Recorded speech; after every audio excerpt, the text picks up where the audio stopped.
This weekend, the UK braces for the arrival of Storm Bert, the second-named storm of the season, bringing severe weather conditions and widespread disruption. The storm, forecast to impact the Isle of Man, Scotland, Northern Ireland, and parts of England and Wales, has triggered multiple weather warnings. From heavy snowfall to gale-force winds and potential flooding, Storm Bert is set to test the resilience of affected regions. In the Isle of Man, gale-force winds of up to 70 miles per hour are expected to cause delays or cancellations to ferry services between Douglas, Heysham, and Liverpool. The steam packet company has issued alerts, cautioning travelers to anticipate disruptions until Tuesday. On the island, strong winds may lead to hazardous driving conditions and risks of damage to trees and infrastructure. Additionally, up to 2 inches of rain is forecast, raising concerns about localized flooding where drainage systems are overwhelmed. Scotland faces some of the most severe effects, with an amber weather warning in place for snow and ice. Snowfall,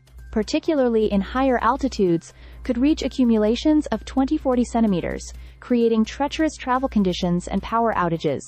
As the storm progresses, heavy rain and strong winds, with gusts up to 70 miles per hour, are expected to sweep across northern and central parts of the country, exacerbating travel difficulties and risks of structural damage. Meanwhile, southern and western England, along with Wales, are under yellow warnings for heavy rainfall. Some areas may receive as much as 150 millimeters of rain within a day, equivalent to the average monthly rainfall for November. This deluge, coupled with high winds, poses significant risks of flooding and travel disruption. The Met Office describes Storm Bert as a multi-hazard event, urging individuals to prepare for varied impacts depending on their location. As the storm persists through Monday, a temporary warm front will bring milder temperatures to southern parts of the UK, but colder conditions are expected to return by mid-week. Authorities are advising caution, particularly for vulnerable populations, as the storm's impacts unfold across the country. Stay informed and travel only when absolutely necessary.